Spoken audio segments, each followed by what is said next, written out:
Halo sobat, pintu teater satu telah dibuka. Kali ini Mimin mau ngebahas salah satu film action bertema penjara yang berjudul Breakout Brothers 2. Film ini adalah lanjutan film dari sebelumnya yang berkisah dan masih berfokus pada beberapa orang narapidana yang bernama Mark, Chen, Lam, dan juga si Gundul. Di dalam penjara mereka dikenal memiliki nama karena pernah melarikan diri dari sana. Namun kompleksnya, mereka kedatangan narapidana baru, seorang pebisnis kaya raya yang langsung ingin mengkudeta kekuasaan geng Lam di penjara. Apakah kekuasaan Lam itu akan mudah diambil alih? Tanpa menunggu banyak lama, mari kita mulai intronya.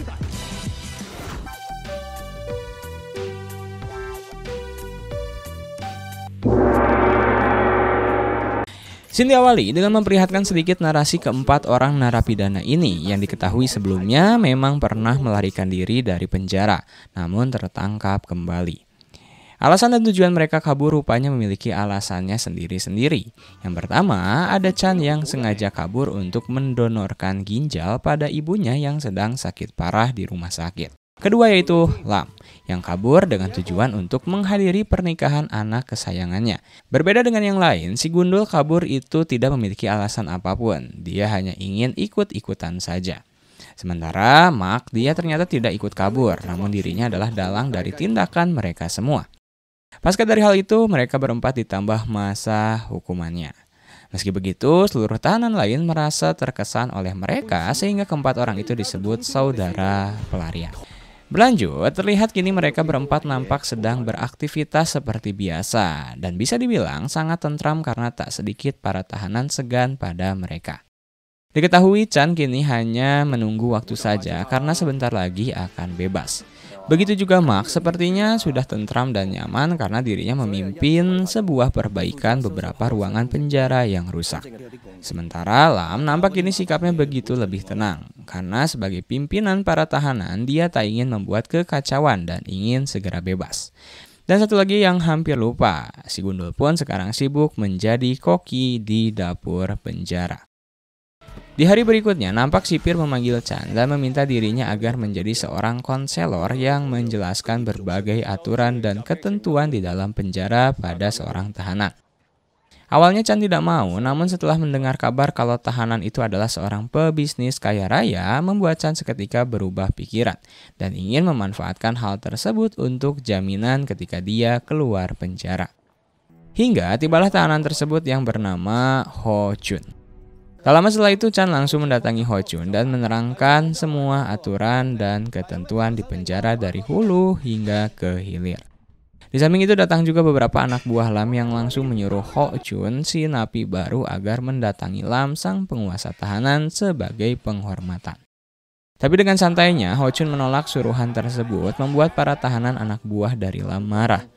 Melihat keramaian itu, sontak Lam pun langsung mendatangi Ho Chun dan dengan ramah memperkenalkan dirinya pada Ho Chun. Lagi-lagi respon Ho Chun tetap dingin dan cuek dengan sambutan dari Lam. Tanpa emosi, Lam pun menerangkan jika Ho Chun harus menaati segala aturan yang dibuat Lam selama di penjara. Seketika dengan congkaknya, Ho Chun langsung mengatakan jika dirinya tidak ingin mengikuti aturan apapun karena dia tidak menyukai aturan apalagi seperti budak dari Lam. Pada dasarnya, Ho Chun memang tidak pernah merasa di bawah dan selalu menjadi penguasa kaya raya di luaran sana. Bahkan dengan beraninya, Ho Chun malah membalikan menyuruh dan membuat penawaran pada Lam jika Lam dan anak buahnya harus taat kepadanya karena Ho Chun akan membuat aturan. Dia memberikan waktu kepada Lam kurang lebih 48 jam untuk mempersiapkan pengalihan jabatan kekuasaan itu. Kerennya, Lam yang memang bertekad tidak ingin membuat rusuh, sehingga Lam tidak banyak menanggapi dan berlalu pergi serta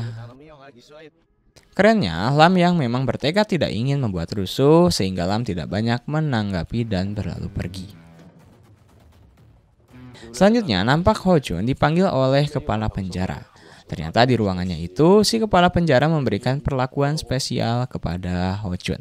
Dia menawarkan jika Ho Chun dapat mendapatkan ruangan khusus terpisah dengan tahanan lain jika mau. Bahkan si kepala penjara juga siap mengabulkan apa aja permintaan Ho Chun selama di penjara itu. Namun Ho Chun menolak dipindahkan karena merasa dirinya dapat dengan mudah mengatasi para tahanan dan membuat mereka takluk. Ada apa antara Ho Chun dan si kepala sipir? Apakah dia menyuap kepala sipir? Sepertinya. Kemudian nampak saat Ho Chun hendak makan, rupanya si Gundul sudah mengetahui jika Ho Chun baru masuk penjara, sudah berlagak dan pongah menolak peraturan dari Lam. Di sini, Gundul pun langsung mencoba memberikan pelajaran dengan menyuruh para anak buahnya menghajar Ho Chun. Namun ternyata Ho Chun cukup hebat dalam bertarung hingga membuat para anak buah si Gundul terkalahkan. Lalu seketika si Gundul langsung menghantam Ho Chun dari belakang, membuatnya tersungkur. Setelah itu terlihat Lam menerima kunjungan besuk dari istrinya. Diketahui memang istri Lam setiap minggunya selalu rajin datang di hari yang sama. Dia mengabari Lam kabar gembira jika anak mereka kini sedang hamil. Lam pun senang mendengarnya dan sangat tak sabar ingin menjadi seorang kakek. Di sisi lain nampak si Gundul juga mendapat kunjungan besuk dari salah satu anak buahnya yang berada di luar penjara. Terlihat anak buahnya itu ternyata dalam keadaan babak belur penuh bekas luka. Ternyata berdasarkan laporannya pada si Gundul bahwa dia dan anak buah lain yang di luar mengalami hal yang sama, disebabkan diserang beberapa orang tak dikenal. Si Gundul pun yakin jika hal itu terjadi disebabkan sebelumnya dia membuat pelajaran pada Ho Chun yang pasti pelakunya adalah Ho Chun, karena dikenal memiliki kekuasaan di luar penjara. Mendapatkan hal yang tidak enak itu, si Gundul pun mengumpulkan para anak buahnya dan membawa serangkaian alat untuk mencelakai Ho Chun.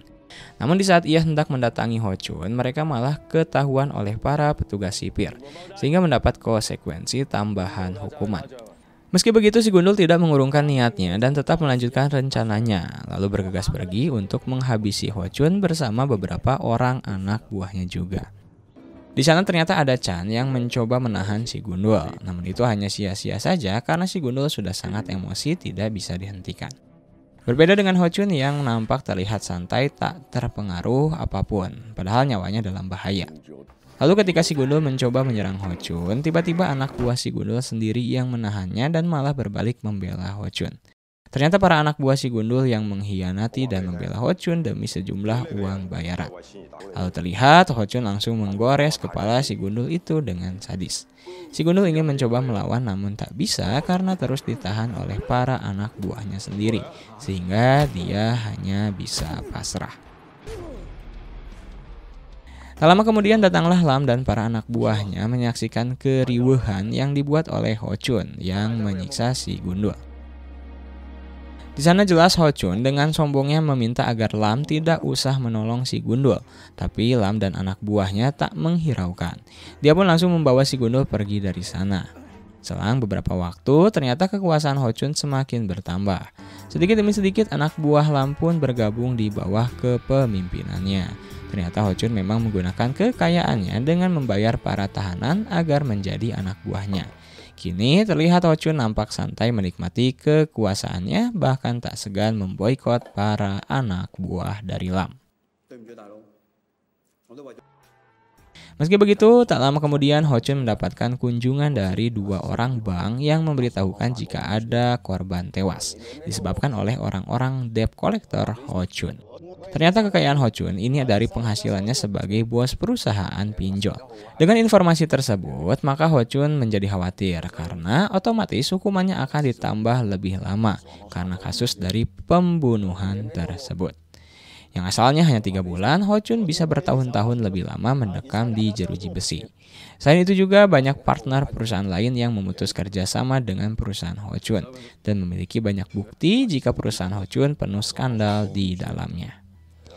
Setelah mendapatkan kabar tersebut, Ho Chun pun bingung memikirkan apa yang harus dia lakukan jika dirinya dihukum seumur hidup dan kekayaannya habis karena bangkrut. Di tengah kebingungan itu, Ho Chun pun mendapatkan ide memanfaatkan kekuasaannya yang masih ada di dalam penjara atau di luar untuk membuatnya bisa kabur dari penjara secepatnya. Langkah awal Ho Chun adalah mendatangi Mak Lam dan juga Chan yang diketahui pernah melakukan pelarian itu. Ho Chun langsung meminta pada ketiga orang itu agar membantunya kabur dari penjara. Jelas mereka bertiga tidak ingin membantunya dan langsung menolak begitu saja. Namun mendengar penolakan itu, Ho Chun langsung mengancam Lam dengan keselamatan keluarga Lam. Merespon ancaman itu jelas Lam sangat marah, namun dia tidak bisa berbuat banyak ketika Ho Chun memberikan waktu pada Lam selama beberapa jam untuk berpikir. Di tengah waktu tersebut ternyata Ho Chun benar-benar menggertak Lam. Dia mengutus anak buahnya yang berada di luar. Para utusan Ho Chun itu pun tak segan menghancurkan mobil yang dinaiki oleh istri Lam sebagai tanda untuk Lam jika Ho Chun tidak main-main. Bersama dengan itu terlihat Lam yang sudah hafal jadwal istrinya membesuk kini sedang mempertanyakan kenapa istrinya masih belum datang. Padahal waktu besuk sudah akan habis. Tak lama tayang di berita jika mobil istrinya dirusak oleh sekelompok orang. Melihat hal itu, tanda Ho Chun pun sampai dan membuat Lam sangat murka. Tetapi ternyata Lam tidak bisa apa-apa karena Ho Chun justru malah semakin mengancam keselamatan keluarga Lam. Kemudian Lam yang khawatir itu langsung mendatangi kepala sipir untuk meminjam telepon menghubungi istrinya. Namun ternyata hal tersebut ditolak mentah-mentah oleh si kepala sipir. Lam tak bisa apa-apa lagi karena kemarahannya yang memuncak itu ditahan oleh para sipir dan malah membuatnya terkena konsekuensi. Sementara itu terlihat Chan dan Mak nampak kebingungan harus seperti apa karena mereka tidak ingin keluarga Lam ataupun Chan dalam bahaya. Tapi keduanya tidak ingin membantu Ho Chun kabur. Di tengah perbincangan itu, tiba-tiba para sipir melakukan sidak dadakan ke dalam sel. Hingga saat para sipir menggeledah barang itu ada pada Chan. Seketika Ho Chun menyuruh salah satu anak buahnya untuk mengaku agar melindungi Chan. Ternyata semua itu adalah rencana Ho Chun agar Chan memiliki hutang budi kepadanya. Di sisi lain terlihat Mak mendatangi klinik penjara yang mana di sana ada si gundul yang masih dirawat. Di klinik, rupanya Mak memang sengaja melihat setiap sudut untuk mencari celah membantu kabur Ho Chun. Setelah menemukan celah itu dari perlistrikan, dia pun mengajak si gundul agar membantu perencanaannya. Mak pun menjelaskan pada kawan-kawannya terkait rencana itu yang akan dimulai dari klinik. Dia berniat mematikan seluruh perlistrikan rumah sakit, yang mana otomatis jika orang-orang sakit parah tidak akan dilarikan ke klinik, melainkan dibawa ke rumah sakit besar dengan ambulan. Mak juga mengatur jika mereka semua sakit dan berada di klinik termasuk Ho Chun. Sedangkan Chan diberi misi yang berbeda, karena Chan akan keluar maka Chan pasti membantunya di luar penjara. Keesokan harinya Chan pun bebas dari penjara, sedangkan para temannya sudah mulai menjalankan misi kaburnya. Di sela mereka menggali lantai dengan alat seadanya, karena di sana terdapat saluran listrik menuju ke klinik. Di tengah pengerjaan itu, tiba-tiba para sipir mendatangi. Untungnya hal tersebut sudah ditutup. Beberapa kali usaha itu nampaknya tak menemukan jalan. Akhirnya Mak merubah rencana dengan berniat meracuni si dokter ketika nanti mereka diperiksa. Mereka semua pun bergegas ke dapur untuk mencari sebuah oksida.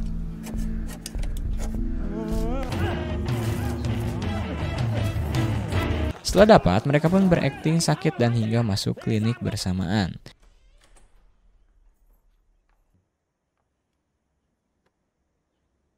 Tak lama setelah itu datanglah si dokter dengan membawa minuman, karena memang dia berniat berjudi menonton pacuan kuda.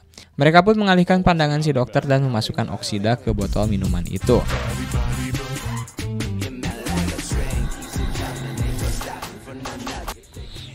Lalu, sebelum mendengar siaran pacuan kuda, CCTV klinik digeser terlebih dahulu agar tidak mengetahui aktivitas mereka. Si dokter pun mulai fokus mendengar siaran, dan sesekali mereka menyodorkan minuman namun tak pernah diminum oleh si dokter, karena dia masih menunggu kemenangan. Setelah beberapa saat, si dokter pun menang. Seketika dia pun meminum minuman itu dan diiringi oleh yang lainnya ikut minum. Beberapa saat kemudian mereka semua termasuk si dokter pun merasakan sakit, hingga mereka harus dibawa ke rumah sakit. Kepala sipir merasa ada yang janggal, lalu meminta salah satu anak buahnya mengawal ambulans. Ambulan itu pun berangkat, dan di tengah perjalanan rupanya Chan sudah menjalankan aksinya dengan menyimpan ranjau kawat sehingga saat ambulan itu melintas, mobil itu pun terguling lalu mereka semua bergegas keluar dari ambulan dan kabur. Kemudian Chan mengajak mereka semua untuk segera berlari menuju mobil yang sudah ia siapkan.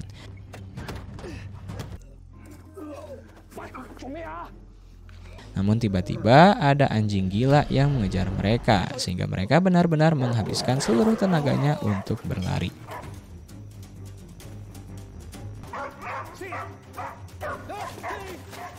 Alhasil sesampainya di depan mobil, ternyata Mark tertinggal. Namun Ho-chan memaksa mereka untuk tetap pergi dan meninggalkan Mark.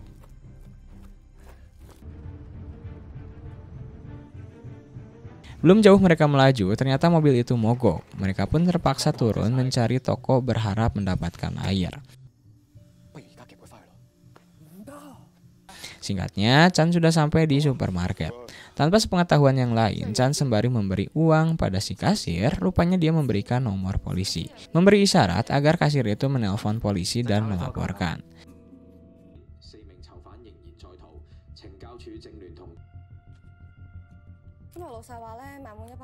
Lalu saat si kasir hendak menelpon, ternyata diketahui oleh Ho-chun dan langsung dihentikan. Kasir itu pun mengaku jika dirinya diperintah oleh Chan. Ternyata Chan dan yang lainnya berencana untuk menjebak Ho-chun dengan berpura-pura kabur. Rencana itu juga ternyata kini sudah diketahui Ho-chun. Maka terjadilah baku hantam di antara mereka. Ho-chun yang sendirian itu rupanya masih dapat mengimbangi mereka.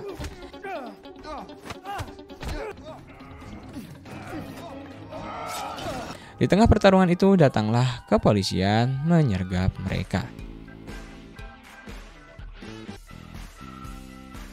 Kemudian terungkaplah jika rencana tim Lam itu memang sudah dibuat dari mulai persiapan pura-pura kabur yang sudah diberitahukan pada polisi, hingga membongkar skandal kepala sipir yang selalu menerima suap termasuk dari Ho-chun.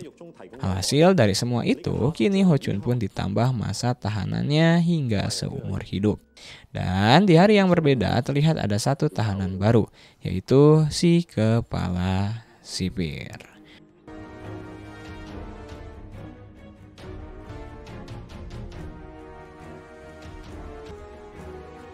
Dan film pun